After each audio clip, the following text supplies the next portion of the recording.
बिस्मिल्लाहिर्रहमानिर्रहीम। अस्सलामुअलैकुम। यूट्यूब के ऊपर मुबीनाज़ कुकिंग चैनल को देखने और पसंद करने के लिए मेरे तमाम दोस्तों का बेहद शुक्रिया। आज मैं आपके लिए बिल्कुल डिफरेंट स्टाइल की रेसिपी लेके आई हूँ जिसका नाम है हंडा गोश्त। ये बिहारी स्टाइल का मैं आपको बनाना बता रही हूँ। ये मेरी तमाम रेसिपी मेरी ससुराल की रेसिपी है। मैंने यहाँ आकर बनाना सीखी। हम ईद में इसको अपने घर में मेन्यू में बनाते हैं तो बहुत ही मज़ेदार बनती है, तो मैंने सोचा क्यों ना आपके साथ भी शेयर करूँ।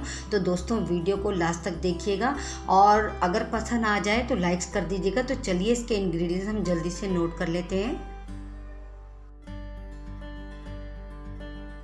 आधा किलो मैंने हड्डी वाला गोश्त ले लिया है, इसमें फैट भी लगा हुआ है।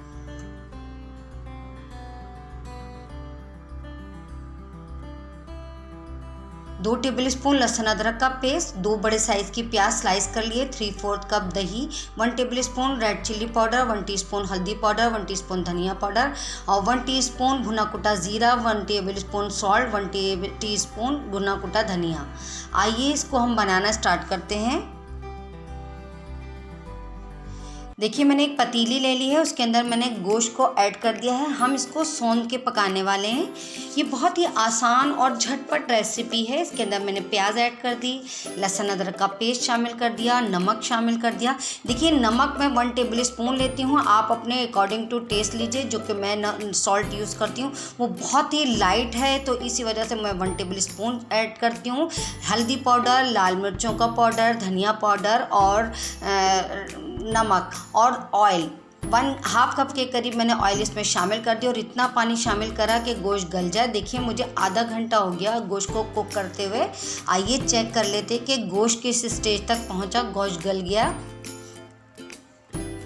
गोश्त अगर गल गया होगा तो फिर हम इसको भूनेंगे और अगर नहीं गला होगा, देखिए गोश्त बहुत अच्छे से गल गया है। अगर ये गोश्त नहीं गला होता तो मैं इसको और कवर करके कुक करती, मगर गोश्त गल चुका है तो इसलिए अब ये जो आपको प्याज नज़र आ रही है खड़ी खड़ी, ये मसाले में नज़र नहीं आने चाहिए। हम इसको इतनी अच्छी तरीके से भूनेंगे कि प्याज भी गल जाए। और मैंने अब इस स्टेज के ऊपर दही शामिल कर दिया है इसके अंदर। अब मैं दही के साथ तमाम मसालों को बहुत अच्छी तरीके से गोश्त को भूनूंगी।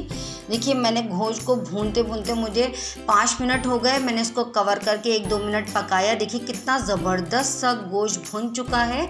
अब मैं आखिर में इसके अंदर भुना कुटा धनिया, भुना कुटा ज़ीरा शामिल कर दूंगी और थोड़ा सा पानी मैं ऐड करूंगी। और अगर आप लोग चाहें तो इसमें पानी ऐड करें, वरना अगर आप लोग चाहें तो ऐसे ही इसको सर्व कर सकते हैं। आप इसको भुना हुआ गोश्त भी कह सकते हैं, मगर इसको बिहारी स्टाइल में हंडा गोश्त के नाम से जाना जाता है। और मैं इसको रोटी के साथ सर्व कर दूंगी और दाल चावल के साथ भी आप इसको खा सकते हैं। दोस्तों अगर आपको मेरी ये रेसिपी पसंद आए तो मेरे चैनल को ज़रूर सब्सक्राइब करिए, बेल आइकन को दबाना हरगिज़ मत भूलिए ताकि हर आने वाली न्यू रेसिपी का नोटिफिकेशन सबसे पहले आप तक पहुंचे। और अगर आप लोग नए हैं तो आप भी जल्दी से दोस्तों सब्सक्राइब कर लीजिए। मुझे कमेंट सेक्शन में कमेंट्स करके बताया करिए कि आपको मेरी बनाई हुई रेसिपी कैसी लगती है और मैं आप लोगों के लिए और कौन कौन सी रेसिपी लेकर आऊँ। मेरी रेसिपी को लास्ट तक देखने के लिए थैंक्स फॉर वॉचिंग। अल्लाह हाफिज़।